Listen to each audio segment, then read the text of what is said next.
आज हम 9th science और 11th फिजिक्स में एक बहुत महत्वपूर्ण प्रश्न है, गति का पहला समीकरण ग्राफी विधि से प्राप्त करना। ग्राफ विधि से कैसे गति का पहला समीकरण लेंगे? देखिए, आपको क्या करना है कि हमको लेना है एक समान त्वरित गति, मतलब जब गति के दौरान त्वरण समान हो। समझाता हूं मैं भी इसको, और इसका आपको ग्राफ बनाकर बताता हूं। आपको बनाना पड़ेगा वेग समय ग्राफ। वेग समय ग्राफ मतलब जैसे कोई वस्तु है, तो मान लीजिए किसी एक वेग पर वो किसी एक समय पर उसका वेग कुछ है, फिर अगले समय पर कुछ है, फिर अगले समय पर कुछ है, लेकिन देख रहे हैं कि समय के साथ जो उसका वेग है, उसका जो वेग में जो परिवर्तन है समय के साथ, वो कांस्टेंट है, मतलब वो नहीं बदल रहा है। तो हम कहेंगे कि वो क्या है, एक समान त्वरित गति है, मतलब वस्तु एक समान त्वरण से गति कर रही है। तो उसके अंदर हम वेग समय ग्राफ को लेते हैं। देखिए, मैं चित्र में सारी बातें आपको स्पष्ट कर दूंगा। जैसे मान लीजिए आपको ये, मैं थोड़ा सा इसका ग्राफ बनाकर आपके सामने लाता हूं। तो आपको क्या करना चाहिए, सबसे पहले इस तरीके से मैं आपको एक ग्राफ बना देता हूं, आप उस प्रकार से अपना ग्राफ तैयार कर लीजिएगा। देखिए, हमने ये आपका एक्स अक्ष हो गया और ये वाई अक्ष, इस तरीके से आपको कॉपी में बना लेना है। और फिर उसके बाद में आप क्या कह रहे हैं कि ये आपको गति का पहला समीकरण जब आप लेंगे तो आपको वेग समय संबंध लेना है। तो वेग को आप ले लीजिएगा वाई अक्ष पर, ये आपका वेग हो गया मीटर प्रति सेकंड में, ठीक है। ये वाई अक्ष पर हो गया, ये आपका वेग हो गया वाई अक्ष पर, और ये आपका जो है यहां आपका हो जाएगा समय जो आप ले रहे हैं सेकंड में, वो हो जाएगा आपका एक्स अक्ष पर, इस तरीके से। अब क्या होगा, आपने कहा कि ये जब भी आप ये गति के समीकरण हल करते हैं ग्राफी विधि से, तो आप एक समान त्वरित गति में इसको लेते हैं। एक समान त्वरित गति का मतलब ये है कि मैं स्केल से इस पर कुछ पॉइंट बना लेता हूं, और उन पॉइंट्स पर क्या करूंगा, देखिए मैं अपनी यहां स्केल लेता हूं, और यहां से मैं, आप भी ऐसा एग्जाम में कर लीजिएगा, तो कुछ दूरी, कुछ निश्चित दूरी पर मैं कुछ पॉइंट बना लेता हूं, 1 2 3 4, और इस तरीके से मैंने आपके पॉइंट बना लिए। ठीक है, सफिशिएंट है वैसे तो, पर ये एक और यहां बना लेता हूं। चलिए, ये 5 पॉइंट मैंने यहां बना लिए। जैसे मैंने यहां किया वैसा ही मैं यहां कर लेता हूं, देखिएगा आप। तो यहां भी मैं वही कर लेता हूं, देखिएगा, ये मैंने किया 1, ये आपके हो गए 2 3 और 4, और ये मैंने लिया ये 5वां पॉइंट। इस तरीके से एक पॉइंट आप बना लीजिएगा, तो वो क्या रहेगा, समान दूरी पर इन बिंदुओं को आप इसको रख लीजिएगा।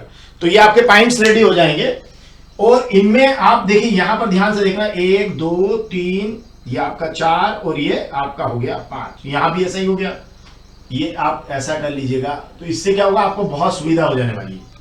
अब देखिए क्या होता है, शुरुआत में अगर हम देखें, तो अगर हम 1 सेकंड पे आते हैं, मैं आपको कह रहा हूं एक समान त्वरित गति क्या होती है।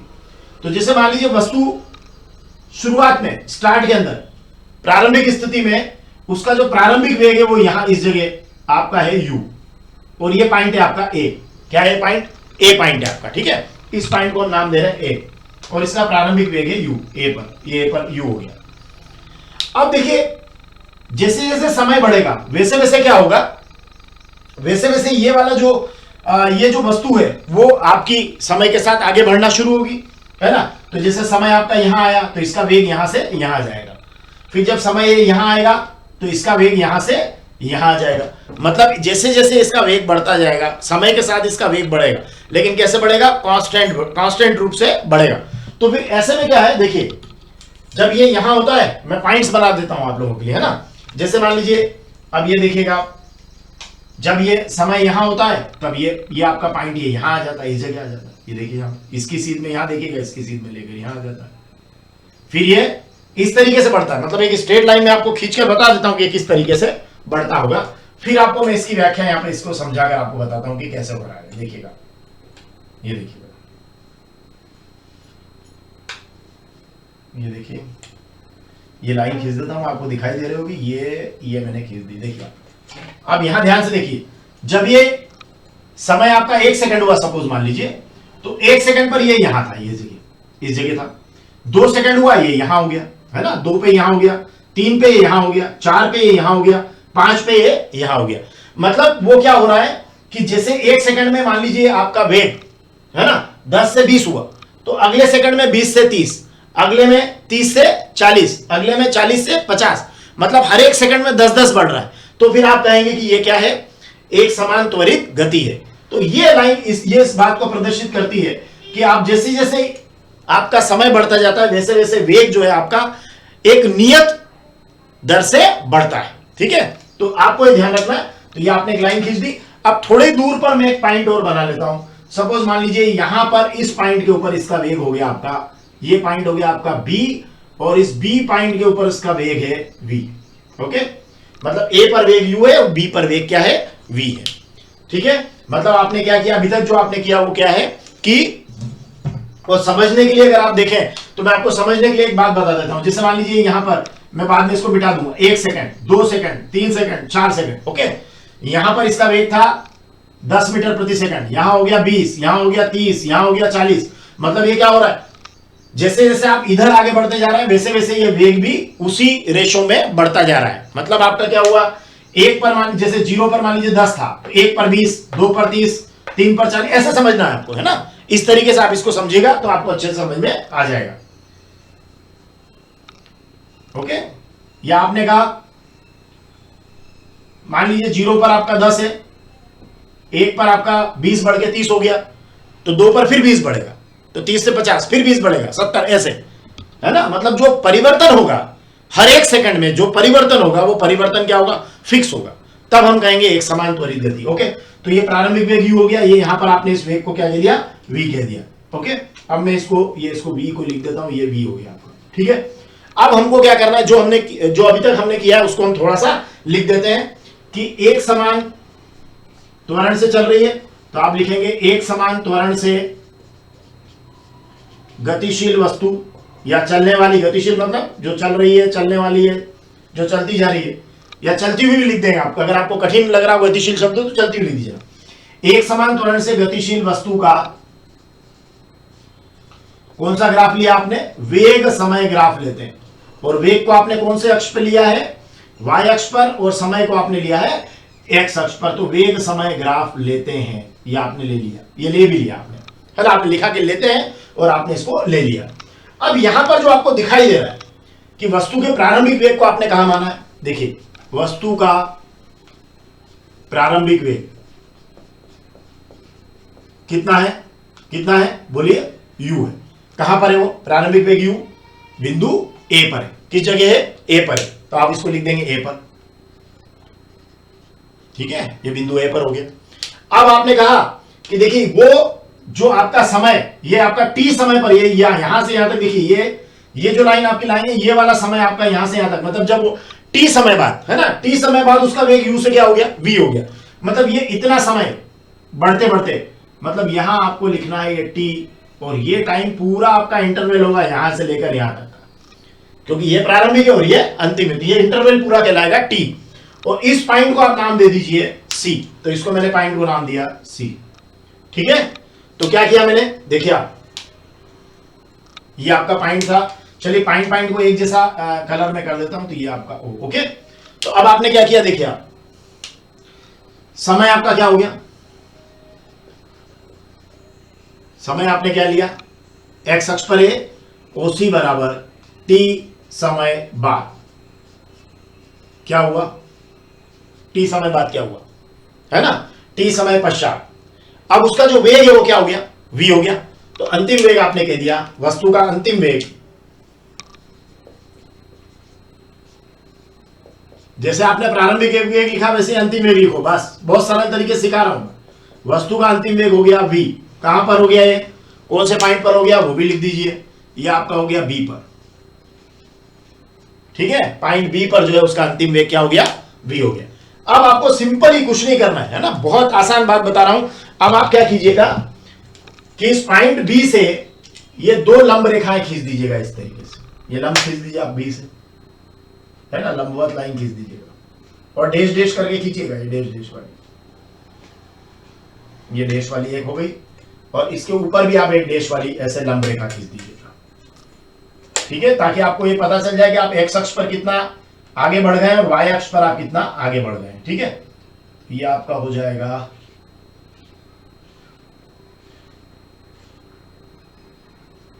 ये आपने लंब रेखाएं खींची। क्या किया आपने? बी से ये दो लंब खींचे आपने, इन लंब रेखाओं के ये डैश डैश करके खींचना, आप ऐसे डैश डैश रखना है, ठीक है, ये इस तरीके से। और इन लंब रेखाओं को आप नाम दे देना यहां पर। ये थोड़ी सी आपकी रचना हो जाएगी कि बी से जो एक्स अक्ष पर लंब है उसका एक नाम दे दीजिएगा।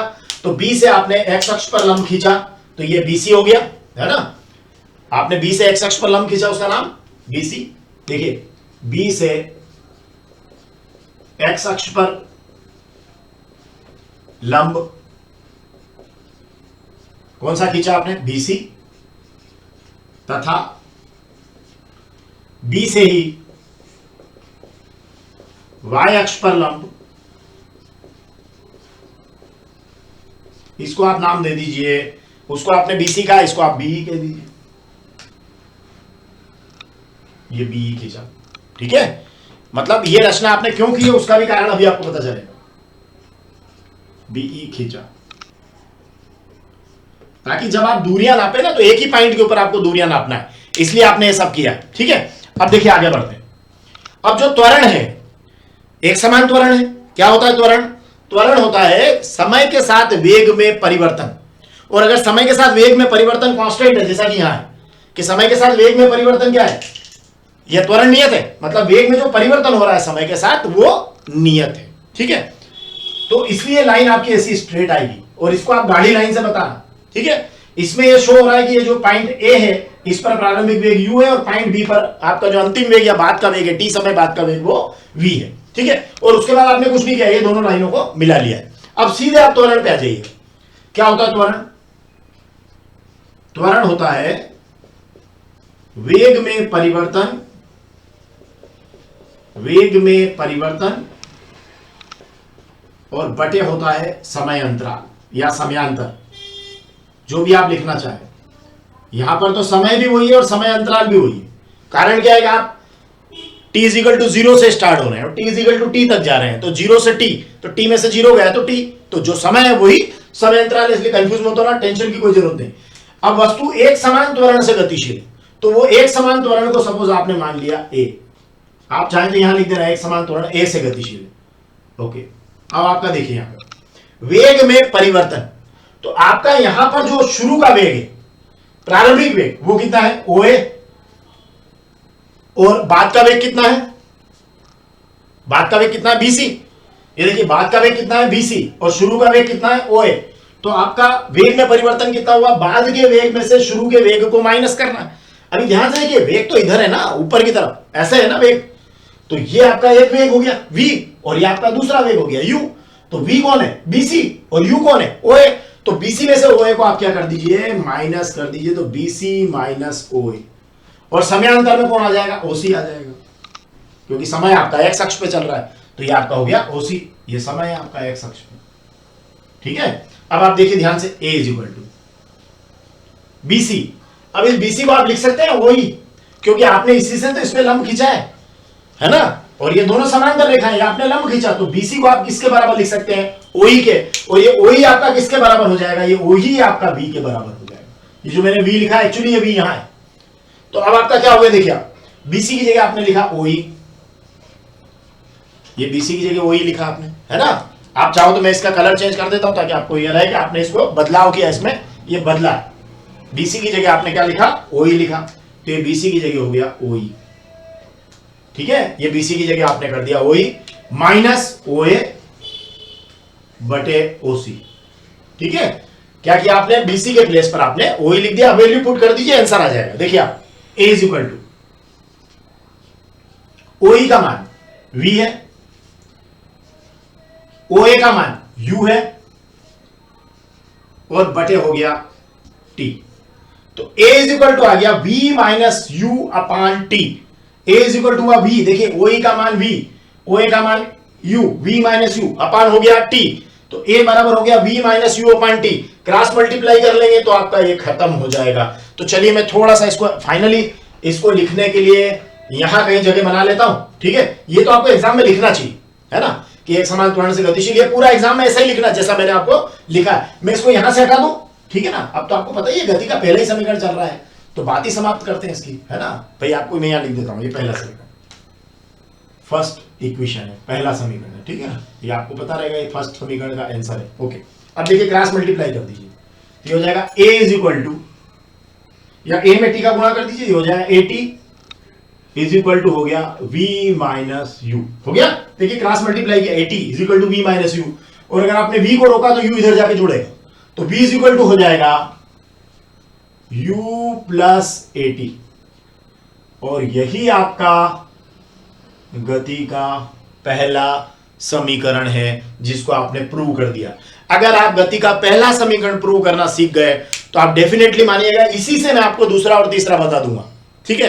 नेक्स्ट वीडियो में ये भी कर लेंगे हम, लेकिन आप इसको पहले एक बार सीख जाइए, इसी से मैं केवल कुछ नहीं करूंगा, एक लाइन यहां पढ़ाऊंगा और दूसरा हो जाएगा, है ना। मतलब ये सबसे पहले आपको सीखना है। और आपकी जो, जैसे ये आपका 9th में v equal to u plus 80 के रूप में दिया है, तो 11th में क्या किया उन्होंने कि आपका जो v है उसको तो v रखा है और u के प्लेस पर v नॉट लिख दिया है, मतलब प्रारंभिक वेग को v नॉट माना है, तो v equal to v naught plus 80 हो जाएगा। तो इसलिए आपको वरी करने की जरूरत नहीं, आप उसको u ही मान लीजिए। अगर आप उसको v नॉट मानेंगे यहाँ पर v नॉट, तो v equal to v naught plus 80 हो जाएगा। तो प्रारंभिक वेग को अगर आप u मानते हैं तो v equal to u plus 80 जैसा 9th में, और प्रारंभिक वेग को अगर आप v नॉट मानते हैं तो v equal to v naught plus 80 हो जाएगा, जो कि आपका 11th में। आंसर दोनों में बिल्कुल क्या है, सेम है, और ग्राफिकल मेथड से आपने ये फर्स्ट इक्वेशन ऑफ मोशन को समझ लिया है। Thank you. आज हम गति का हमारा दूसरा समीकरण, सेकंड इक्वेशन ऑफ मोशन पढ़ेंगे। पिछले वीडियो में हमने गति का पहला समीकरण पढ़ा था, वो मैं आपको सजेशन में साथ में इसको लिंक कर दूंगा, तो आप उसको भी देख लीजिएगा। गति के हम तीनों समीकरण वेग समय ग्राफ से बताएंगे, और साथ में वेग समय ग्राफ में भी जो गति होगी वो एक समान कैसी होगी, त्वरित गति होगी। तो ये एक समान त्वरित गति के बारे में मैं पहले समीकरण में बहुत विस्तार से बता चुका हूं, पर मैं इतना आपको यहां अवश्य कहूंगा कि जो एक समान त्वरित गति होती है उसके अंदर, मतलब वस्तु एक समान त्वरण से जब गतिमान होती है, तो इस तरीके से आप एक लाइन यहां पर खींच लीजिएगा, इस तरीके से आप एक लाइन बना लीजिएगा। तो ये आपकी एक समान त्वरित गति की लाइन, आप यहां ये रेखा आप बना दीजिएगा।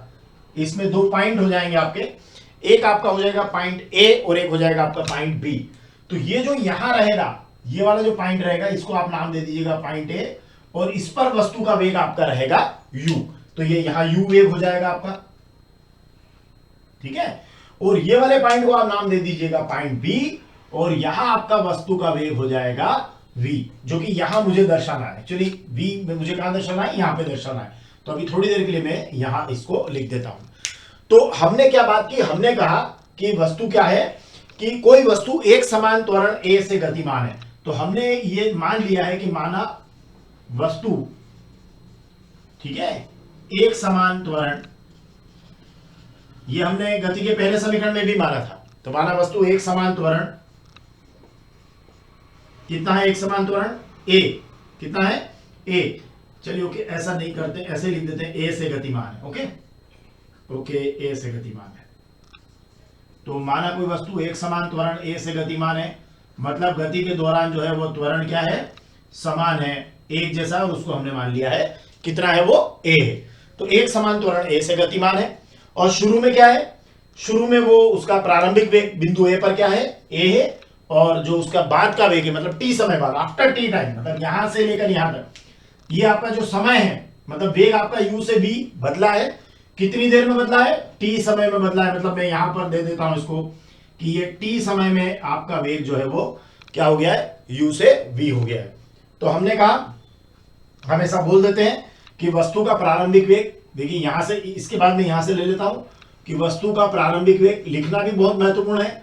तो वस्तु का प्रारंभिक वेग कितना है, प्रारंभिक वेग देखिए ये यहां लिखा है कितना है प्रारंभिक वेग, u कहां पर है, बिंदु a पर। ये मैंने आपको गति के पहले समीकरण में भी लिखना सिखाया था, मैं सारे समीकरण आपको एक जैसे बताऊंगा।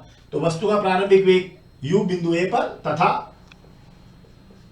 t समय बाद वेग, है ना। अब t समय बाद वेग क्या हो गया, जिसको आप कई बार अंतिम वेग भी बोलते हैं, जो आपने बाद में देखा। तो t समय बाद वेग कहां है, b पर, और वो कितना है, v है, तो बिंदु b पर वेग v है। ओके, अब ये हो गया, त्वरण आपका a हो गया, और आपने कहा a पर वेग u है और b पर वेग क्या है, v है। और टी समय बाद ऐसा हुआ है। अब आपको क्या करना है थोड़ा सा मैं बता देता हूं, क्योंकि यहां आपने गति का पहला समीकरण आपने कर रखा है, तो उसको आप डायरेक्ट भी लिख सकते हैं, गति का फर्स्ट समीकरण ऐसा लिख सकते हैं कि गति का पहला समीकरण, और ये लिख कर रख लीजिए कि गति का फर्स्ट समीकरण आप यहां पर, क्योंकि जब आप सेकंड समीकरण प्रूव करेंगे तो आपको पहला समीकरण लेकर चलना चाहिए।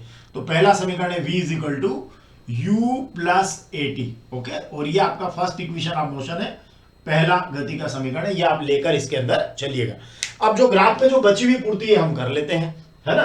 तो देखिए आपको क्या करना चाहिए ऐसे समय में कि आपको x और y अक्ष पर इस तरीके से लंब खींचना चाहिए।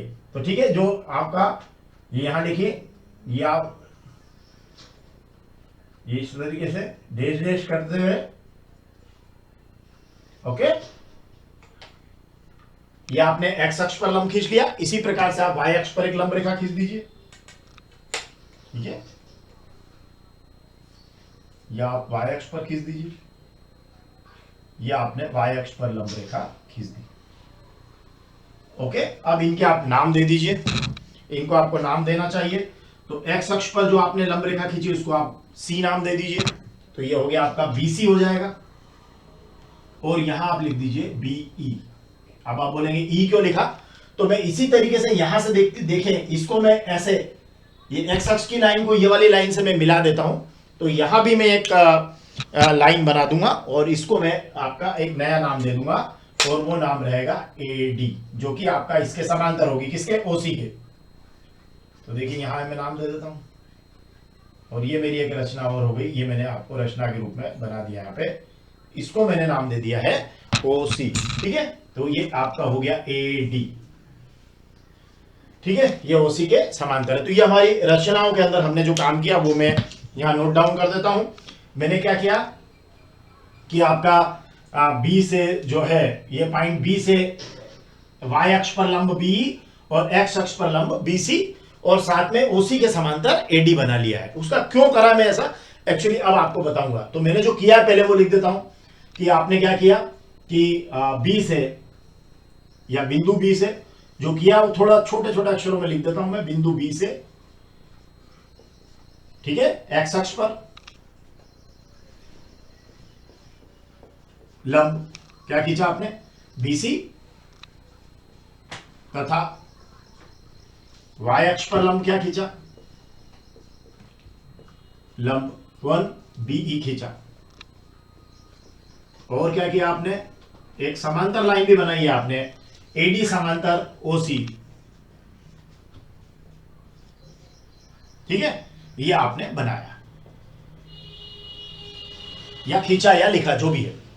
अब आपका ये वाला जो हिस्सा है, ये वाला हिस्सा आपका एक तरह से रचना वाला हिस्सा हो गया कि आपने क्या किया, इसीलिए मैंने इसको डैश के रूप में बताया है। तो ये आपकी रचना वाला हिस्सा हो गया कि आपने B से क्या किया, x अक्ष पर लंब BC खींचा, y अक्ष पर लंब BE खींचा, और AD समांतर OC बनाया। मतलब A से क्या किया, एक रेखा OC के समांतर खींची, जो ये वाली लाइन को यहां D पर आकर मिल रही है। तो ये यहां तक जो है आपको क्या करना है, गति के पहले समीकरण में भी मैंने ये सब बातें आपको बताई थी। अब यहां सेकंड समीकरण में आपको लेकर चलना है कि वस्तु का विस्थापन कितना है वो निकालना है। विस्थापन समीकरण है ये।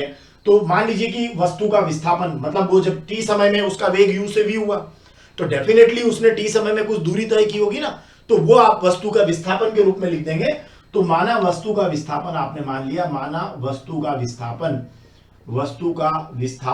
मतलब सरल शब्दों में कहें तो t समय में चली गई दूरी वो आपने मान ली है s। तो t समय में एक निश्चित दिशा में चली गई दूरी हो जाएगी तो वो आपका विस्थापन बन जाएगी। तो माना वस्तु का विस्थापन कितना है, s है, मतलब आपका t समय में चली गई जो दूरी है उसकी निश्चित दिशा में, उसको हम कह रहे हैं विस्थापन। तो विस्थापन कितना हो गया, s हो गया, ये हमने मान लिया। अब मैं थोड़ा सा आपको एक नई बात की ओर ले जाता हूं। मुझे विस्थापन निकालना है, तो देखिए मुझे क्या करना है। जैसे अब t समय में ही देख लीजिए, ये टाइम आपका इंटरवल हुआ, ये एक्चुअली t समय में यहां से यहां आया, शुरुआत में समय 0 था, तो जो समय अंतराल है वो भी t है और समय भी t है। यहां पर ये ध्यान रखिएगा, कई बार यहां कंफ्यूजन मत कीजिएगा, ये आप मत पड़ जाइएगा, समय अंतराल या समय दोनों को हम यहां t मानकर चल रहे हैं। तो ऐसे में क्या हुआ कि ये इसका वेग u से क्या हो गया, v हो गया। तो t समय में जो है वस्तु का विस्थापन s है, तो वस्तु का विस्थापन s है, उसको कैसे निकालेंगे। तो देखिए मैं आपको एक एग्जांपल देता हूं और उससे आपको समझाने की कोशिश करता हूं। सपोज मान लीजिए यहां आप देखिए, जैसे मान लीजिए किसी वस्तु का टी समय में वेग जो है वो u है, ये आपका वेग हो गया और ये समय, समझिएगा, ये वेग और ये समय। अब ये आपका ये आपका क्षेत्रफल हो गया, ठीक है, इतना एरिया हो गया। अब आप ध्यान से देखिए, तो ये जो एरिया बना है ये आयत बन गया। अब इस आयत का क्षेत्रफल क्या हो गया, देखिए ध्यान से, इस आयत का क्षेत्रफल में कोई बहुत महत्वपूर्ण बात समझा रहा हूं आपको। इस आयत का क्षेत्रफल हो गया लंबाई गुणित चौड़ाई, ठीक है, तो ये हो गया आपका यूटी, लंबाई गुणित चौड़ाई यूटी हो गया। ओके, ये इस आयत का क्षेत्रफल हो गया। ये एक बात हमने यहां इससे समझ ली। अब यहां पे एक और दूसरी बात समझिए कि टी समय में वेग यू है, तो जो विस्थापन है उसके बटा जब आप समय करते हैं तो आता है वेग, ठीक। तो अब आप विस्थापन निकालना चाहते हैं तो क्या होगा, वेग गुणित समय। ओके, ऐसा ही होगा। तो विस्थापन हो जाएगा आपका, देखिए अगर मुझे विस्थापन चाहिए तो मुझे लिखना पड़ेगा वेग गुणित समय। अब देखिए मेरा विस्थापन कितना हो रहा है, वेग u और समय t, ये ut हो रहा। ये देखिए, ये दूसरी बात मैंने सीख ली। और यहां मजेदार बात देख रहे हैं कि ये जो क्षेत्रफल है ये वस्तु के विस्थापन के बराबर है, क्योंकि विस्थापन बराबर वेग गुणित समय, तो ये भी ut है और आयत का क्षेत्रफल भी ut है। तो इसका मतलब ये है कि अगर मैं इस एरिया को निकाल लेता हूं, इस क्षेत्रफल को निकाल लेता हूं पूरे को, है ना, किस क्षेत्रफल को, देखिए ये दो तरह का क्षेत्रफल है मेरे पास। एक तो मैं इसको निकाल लेता हूं, एक हो गया, और एक मैं इसको निकाल लेता हूं। अगर मैं दो क्षेत्रफलों को निकाल लेता हूं और इनको जोड़ लेता हूं तो मेरा ये पूरा एरिया आ जाएगा यहां से यहां तक, है ना। कौन सा हो रहा है, ए ओ ए बी सी वाला पूरा आ जाएगा। और ये जो क्षेत्रफल आएगा यही आपका क्या हो जाएगा, वस्तु का विस्थापन बन जाएगा, जैसा कि मैंने आपको यहां समझाया। तो क्षेत्रफल आपने लिया और क्षेत्रफल लेकर आप क्या करेंगे, मतलब जब आप क्षेत्रफल निकाल लेंगे तो आप कहेंगे वही आपका क्या हो जाएगा, विस्थापन हो जाएगा। तो चलिए अब क्षेत्रफल निकालने की बारी है, तो निकालते हैं क्षेत्रफल, ठीक है। चलिए, तो अब हमको निकालना है क्षेत्रफल या एरिया निकालना है, और वही आपका वस्तु का क्या हो जाएगा, विस्थापन हो जाएगा। तो हमें क्षेत्रफल निकालना है, तो चलिए वस्तु का विस्थापन, तो स्ट्रेट फॉरवर्ड लिखा है मैंने वस्तु का विस्थापन, और क्यों लिखा है मैंने आपको समझा दिया। तो वस्तु का विस्थापन, अब देखिए यहां पे आपके पास दो एरिया है, दोनों लिख दीजिए, है ना। तो दो एरिया कौन सा आपके, एक तो ये ओ ए डी सी आपका आयत है और ए बी डी आपका जो है वो एक त्रिभुज है, तो दोनों के बारे में लिख दीजिए। तो त्रिभुज पहले आप जो लिखना चाहे, त्रिभुज एबीडी का क्षेत्रफल, ए बी डी का क्षेत्रफल धन आयत, कौन है आयत, ओ ए डी सी का क्षेत्रफल, ओ ए डी सी का क्षेत्रफल। बस ये दो क्षेत्रफल आपको जोड़ना है, तो ये वस्तु का विस्थापन हो जाएगा, ठीक है। अब वस्तु के विस्थापन को हमने कितना माना हुआ है, एस माना हुआ है, लिख दीजिए एस बराबर। अब देखिए ए बी डी का क्षेत्रफल, ए बी डी का क्षेत्रफल, ओके। तो अब आपका ये वाला जो ए बी डी है तो आपका समकोण त्रिभुज है, और समकोण त्रिभुज का क्षेत्रफल क्या होता है, 1/2 आधार गुणित ऊंचाई, तो आधार कितना है एडी और ऊंचाई कितना है बीडी है ना। तो ये हो जाएगा आपका 1/2 एडी गुणित बीडी हो गया, प्लस ये हो गया आपका फर्स्ट पहला हिस्सा हो गया, मतलब ये वाला हिस्सा हो गया त्रिभुज एबीडी का क्षेत्रफल 1/2 आधार गुणित ऊंचाई, तो आधार आपका एडी हो गया और ऊंचाई आपका बीडी हो गया। अब सेकंड वाला आयत का क्षेत्रफल लंबाई गुणित चौड़ाई, तो लंबाई कितनी हो गई, एक लंबाई हो गई एक चौड़ाई हो गई, तो ये हो गया ओए गुणित ओसी, ओके। तो ये हो गया आपका ओए गुणित ओसी, ये दोनों निपट गए आपके, देखिए आप ध्यान से, ये हो गया त्रिभुज का क्षेत्रफल और ये हो गया आयत का क्षेत्रफल, ये हमने निकाल लिया। एक त्रिभुज का क्षेत्रफल बन गया, एक आयत का क्षेत्रफल बन गया। अब अपन ध्यान से देखें वैल्यूज को, तो ध्यान से अगर आप देखें तो ये जो एडी है ये तो ओसी के बराबर है, मतलब ये टी है। अब बीडी कितना है देखिए ध्यान से, तो मैं बीडी बताता हूं आपको, देखिए बीडी को देखिएगा, ये यहां से यहां तक है v, मतलब यहां से यहां तक है आपका v, मतलब ये आपका v है, ओके। और ये है आपका यहां से यहां तक u, ठीक है। तो ये जो बीडी है आपका बीडी, ये बीडी कितना आ रहा है, ये बीडी आ रहा है आपका, देखिए यहां पर मैं बीडी को लिख देता हूं, ये आपका बन रहा है v माइनस यू, क्या बन रहा है देखिए ध्यान से, ये बन रहा है v माइनस यू, ये देखिए ये v माइनस यू बन रहा है। तो यहां आपका बीडी बन रहा है v माइनस यू, और ये आपका एडी कितना है, तो बोले एडी आपका टी है ना। तो यहां वैल्यू को लिखते समय लिख दीजिएगा ग्राफ से, ताकि आपको बहुत परिश्रम नहीं करना पड़े, बिल्कुल सीधे सीधे आप वहां से लिख देंगे। अब देखिए 1/2, लिखते जाता हूं मैं, एडी को मैंने लिखा टी गुणा, ये एडी हो गया आपका, एडी बराबर ओसी बराबर टी, ओके। अब बीटी को लिख रहा हूं तो ये हो गया वी माइनस यू, है ना, तो टी के अंदर आ जाएगा वी माइनस यू, ओके। तो टी को ऐसे ही खुला चलने दो, है ना, एडी का टी लिख लेता हूं, ये टी गुणा और ब्रैकेट में वी माइनस यू, तो गुणा का निशान भी लगाने की जरूरत नहीं, ठीक है। तो 1/2 ये हो गया टी और ये हो गया वी माइनस यू, ठीक है। चलिए आगे बढ़ो, प्लस ओए गुणित ओसी। अब ओए गुणित ओसी देखिए, ओए कितना है, ओए आपका कितना है, यू है, और ओसी कितना है, टी है, तो ये हो गया आपका यूटी, यू गुणा टी। देखिए ध्यान से, फिर से देखिए, 1/2 एडी, एडी तो एडी ओसी के बराबर है, टी लिखा, फिर लिखा बीडी। अब बीडी देखिए, तो बीडी तो ये हो गया यहां से यहां तक, यहां से यहां तक वी और यहां से यहां तक यू, तो ये हो गया वी माइनस यू। मतलब बीटी को आप लिख सकते हैं बीसी माइनस सी डी, तो ये हो जाएगा वी माइनस यू, ओके, ये वी माइनस यू। चाहे तो अलग से बता दीजिएगा, अदरवाइज कोई बात नहीं। अब ओए, ओए आपका क्या है, ये ओए, ओए आपका कितना है, ये यू है, और ओसी, ये ओसी आपका कितना है, टी। अब आपके पास ये सारे मान, अब ध्यान से देखिएगा इसमें, क्या आप इसमें कुछ कर सकते हैं? तो देखिए मैं आपको याद दिलाता हूं। देखिए आप, अगर आप गति के पहले समीकरण को ध्यान से देखें, किसको देखना आपको, पहले समीकरण को, ठीक है। तो पहले समीकरण को जब आप ध्यान से देखेंगे तो ये v माइनस यू क्या हो रहा है, देखिए v माइनस यू, ये 80 के बराबर हो जाता है। तो गति के पहले समीकरण से v माइनस यू के प्लेस पर आप 80 लिख दीजिए, ठीक है। तो देखिए क्या करना है, अब लिखना मुझे गति, ये हो रहा आपका पहला समीकरण, यहां लिखा है मैंने, तो आपको सिर्फ इतना लिखना है, गति के पहले समीकरण से, गति के फर्स्ट समीकरण से। क्या है फर्स्ट समीकरण से, क्या लिख रहे हो आप, v माइनस यू की जगह क्या लिख रहा है, देखिए ये u इधर गया तो v माइनस यू, और ये किसके बराबर हो रहा है, 80 के बराबर, तो ये हो रहा है v minus U is equal to 80, रखने पर रख दीजिए v माइनस यू की जगह 80।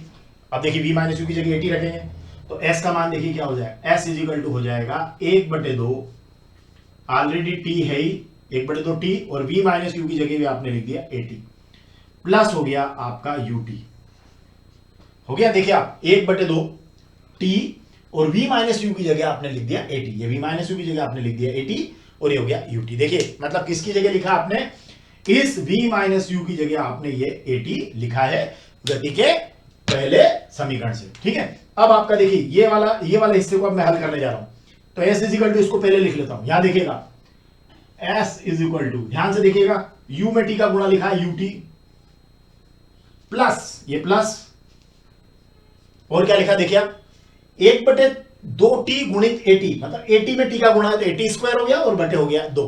देखिए 80 में t का गुणा 80 स्क्वायर अपॉन 2, तो s is equal to ut plus, और ये हाफ 80 में t का गुणा 80 स्क्वायर, तो ये देखिए s is equal to ut plus half 80 square, ये आपका आ गया, ये आपका हो गया हमारा गति का दूसरा समीकरण, s is equal to ut plus half 80 square, और बहुत ही सरल तरीके से मैंने आपको इसको बताया है।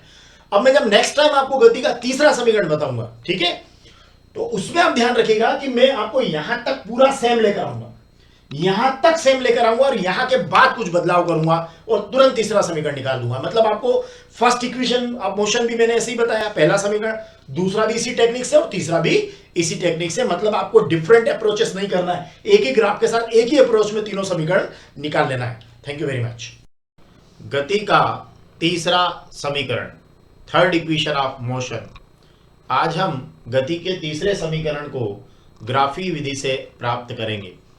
इसके पहले 2 वीडियो में हमने गति के 2 समीकरण, पहला समीकरण और दूसरा समीकरण, दोनों को ग्राफी विधि से हल किया था, जो आपको इस वीडियो के सजेशन बॉक्स में मिल जाएगा, तो आप वहां से उसको देख सकते हैं।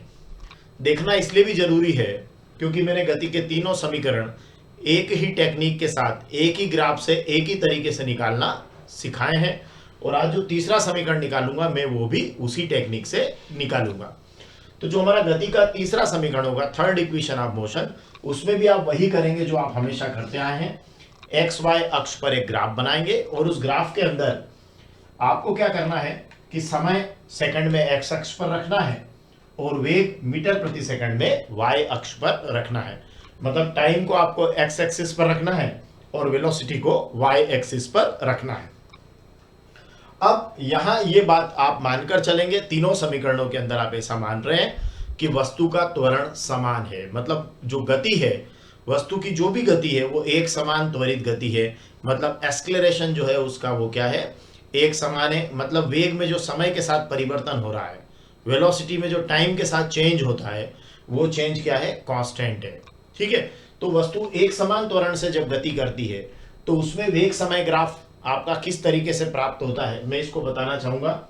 आप यहां पर इससे यहां से एक लाइन आप खींच लीजिएगा ऐसे,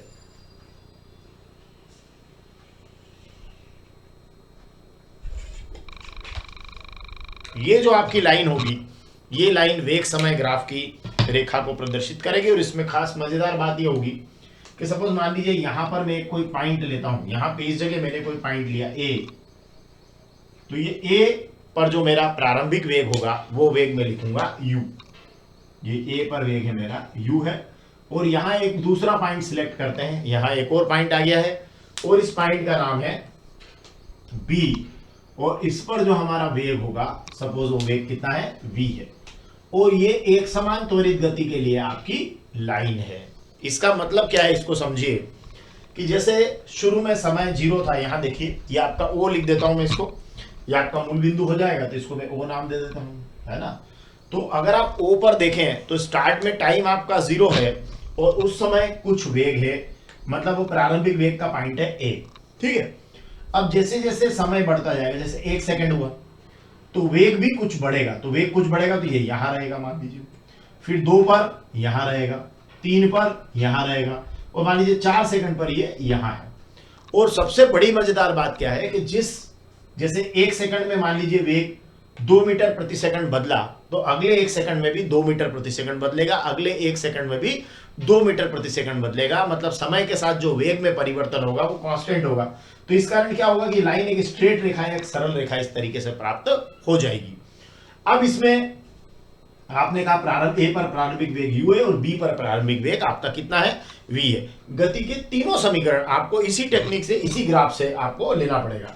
तो आप यहां पर वही थ्योरी लिखेंगे जो मैंने पिछले समीकरण के अंदर लिखी थी कि माना कोई वस्तु, कोई नई आपको मैं समीकरण, कोई नई थ्योरी मैं आपको नोट नहीं कराऊंगा। ठीक है, तो माना कोई वस्तु एक समान त्वरण a से गतिमान, मतलब उसका त्वरण क्या है, a है, एक समान त्वरण a से गतिमान है। ठीक है, उसका त्वरण क्या है, a है, एक्सेलरेशन उसका a है, मतलब उसका यूनिफॉर्म एक्सेलरेशन आप कह सकते हैं, एक समान त्वरण a है। ठीक है, अब बिंदु a पर जो आपने देख रहे हैं, बिंदु a पर, ये a पॉइंट के ऊपर वस्तु का वेग क्या है, u है। बिंदु a पर वस्तु का वेग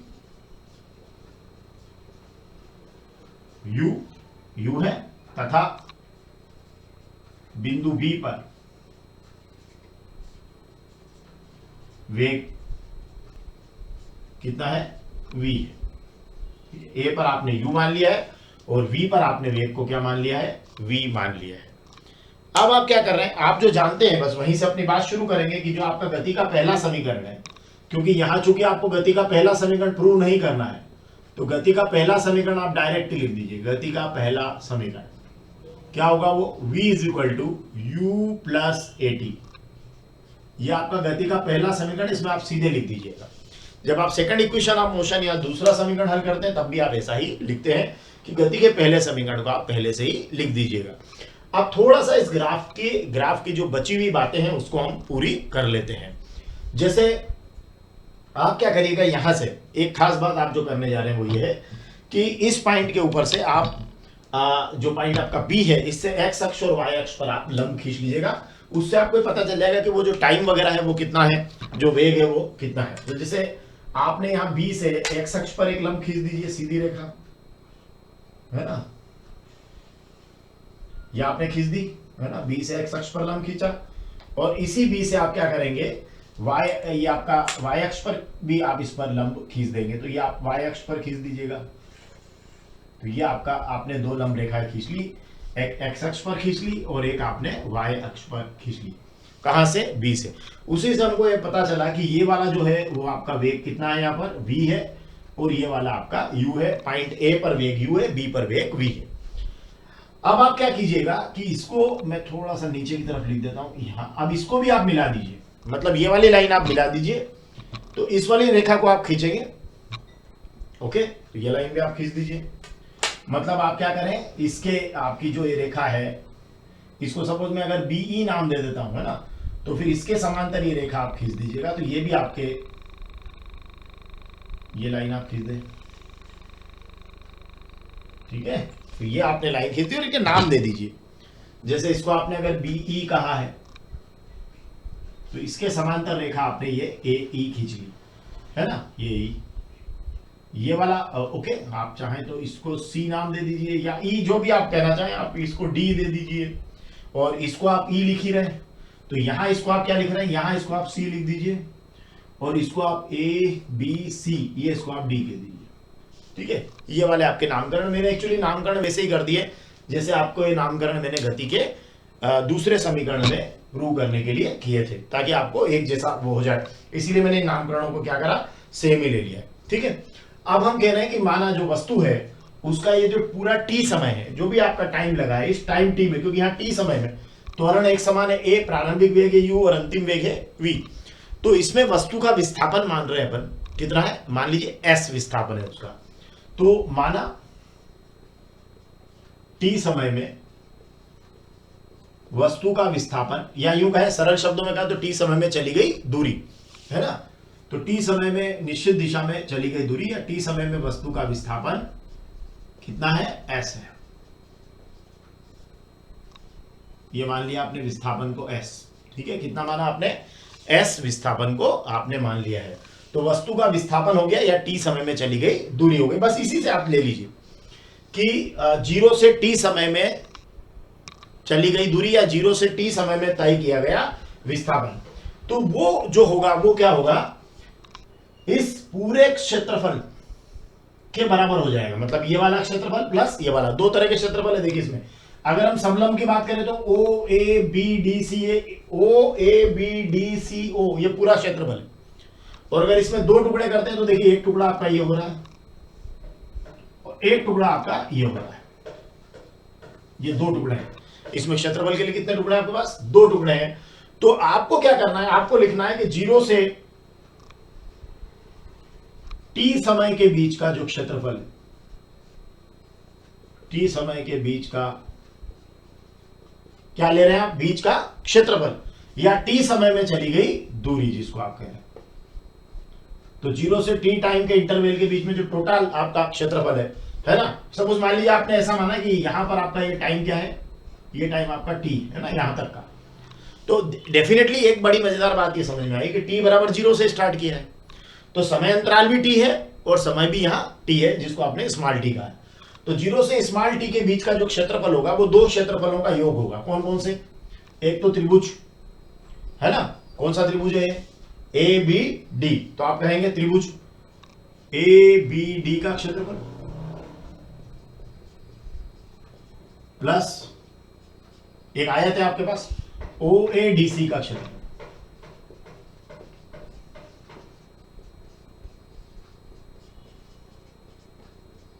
क्लियर है। अब ये 0 से t समय के बीच का जो क्षेत्रफल होगा यही वस्तु का क्या होगा, विस्थापन होगा। ये मैंने आपको सेकंड समीकरण के बाद समझाया था कि ये वस्तु का विस्थापन कैसे होगा। अगर आपको नहीं समझ में आया तो मैं दोबारा यहां आपको बता देता हूं। 0 से t समय के बीच का जो क्षेत्रफल है, मतलब 0 से t समय के बीच का जो क्षेत्रफल है पूरा, ये वस्तु के विस्थापन के कैसे बराबर है। देखिए कैसे बराबर है। एक्चुअली क्या होता है कि जैसे मान लीजिए आपने कहा कि ये देखिए मैं ग्राफ लेता हूं इस तरीके से, और मैं यहां बोलता हूं कि ये आपका वेग समय ग्राफ है, ये टी समय है और ये वेग यू है ना। समय टी पर वस्तु का वेग कितना है, यू है। तो यहां अगर आप मजेदार बात देखें तो ये क्षेत्रफल कितना बन रहा है इस आयत का, इस आयत का क्षेत्रफल बन रहा है यूटी। ठीक है, कितना बन रहा है इस आयत का क्षेत्रफल, यूटी बन रहा है। और यहां एक और मजेदार बात देखें, आयत का क्षेत्रफल तो यूटी बन रहा है ना, लेकिन वास्तव में यूटी क्या है, यूटी देखिए यू क्या है, वेग है, और ये टी क्या है, समय। तो वेग गुणित समय क्या होता है, वेग गुणित समय विस्थापन हो जाता है ना, क्योंकि आप जानते हैं कि विस्थापन बराबर होता है वेग बटे समय। तो अगर आपने वेग बराबर होता है विस्थापन बटे समय, तो वेग बराबर हो गया विस्थापन बटे समय। ओके, ये विस्थापन बटे समय। अगर आप यहां से अगर आप थोड़ी देर के लिए वेग गुणित समय निकालेंगे तो क्या होगा, वेग गुणा समय हो जाएगा वस्तु का विस्थापन। तो यही तो मैं लिख रहा हूं कि ये आपका जो वेग गुणा समय है, ये वस्तु का क्या हो गया, वेग गुणा समय वस्तु का विस्थापन हो गया, और यही इसका क्षेत्रफल भी है। देखिए आयत के क्षेत्रफल को देखिए, तो ये हो गया इसका ये लंबाई गुणित चौड़ाई, तो ये आपका क्षेत्रफल है, तो ये क्षेत्रफल और ये विस्थापन। तो क्षेत्रफल बराबर क्या बन रहा है आपका, ये वेग गुणा समय विस्थापन। तो इसलिए आपने यहां पे लिखा है वस्तु का विस्थापन। ठीक है, ये मोटे तौर पे बात आपको समझना चाहिए। अब आगे बढ़ते हैं। तो इसलिए आपने यहां क्या लिख दिया, इसको वस्तु का विस्थापन लिख दिया। अब इनका आप क्षेत्रफल निकाल लीजिए। ठीक है, तो त्रिभुज एबीडी का क्षेत्रफल है ना, त्रिभुज एबीडी समकोण त्रिभुज है, एबीडी है ना, समकोण त्रिभुज एबीडी का क्षेत्रफल। तो आधार गुणित ऊंचाई, आधार क्या है एडी, ऊंचाई क्या है बीडी, तो 1/2 क्या हो गया, आधार एडी गुणित ऊंचाई बीडी।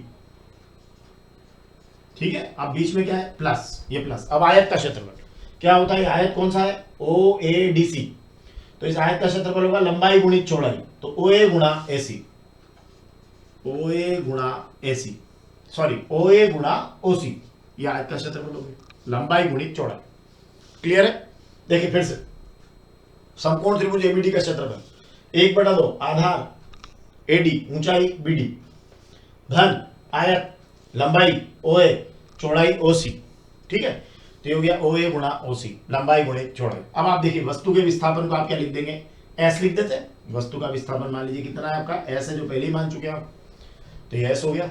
ठीक है, अब 1/2 एडी कितना है आपका, ये एडी, ये एडी देखिए एडी ओसी के बराबर है और वो टी है, तो एडी बराबर आपका क्या है ओसी है, और वही मान आपका क्या है टी है।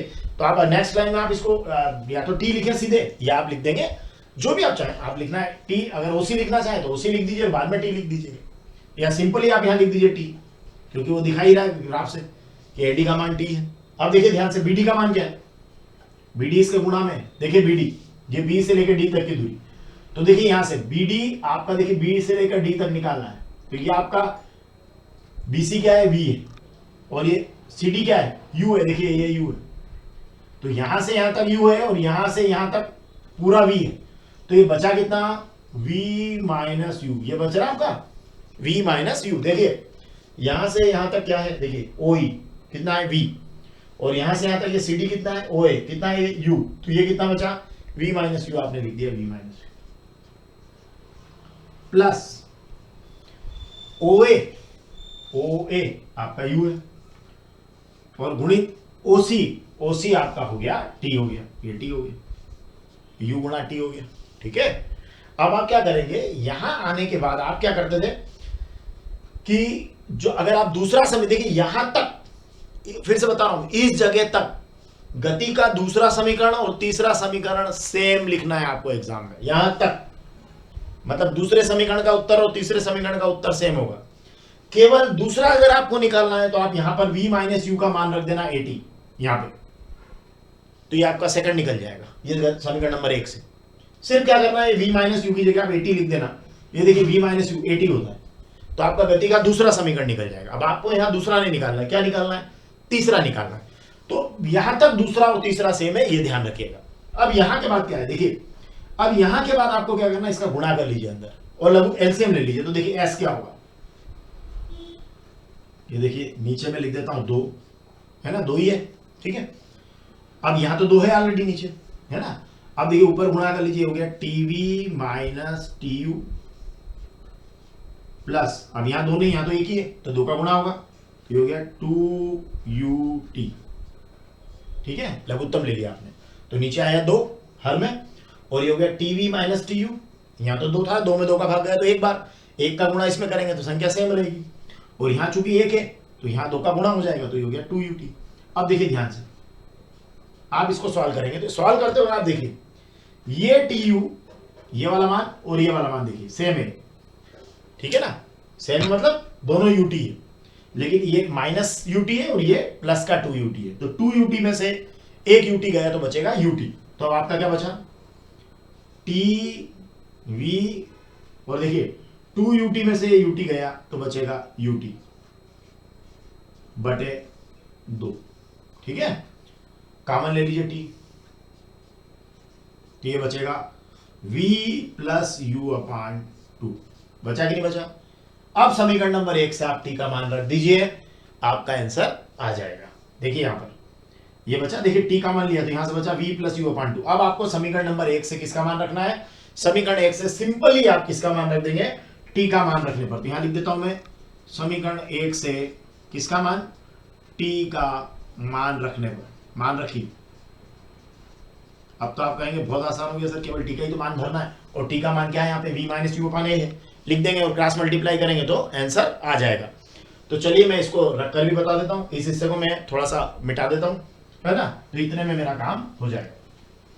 चलिए ये हिस्सा तो बार बार आप लिखते ही हैं कि वस्तु का प्रारंभिक वेग जो है u है और t समय बाद वेग v है, ऐसा सब लिखते ही हैं। चलिए आगे देखते हैं, t का मान भर दीजिए। अब t का मान यहां से निकालेंगे, देखिए तो होगा v माइनस यू अपान ए, बिल्कुल इतना तो 12वीं के स्टूडेंट है, v माइनस यू और a अपान में चला जाएगा, है ना। तो ये t का मान रख दीजिए, तो s इज इक्वल टू हो जाएगा t का मान v माइनस यू अपान ए हो गया, ये यहां से समीकरण नंबर 1 से, और ये हो गया v प्लस यू अपान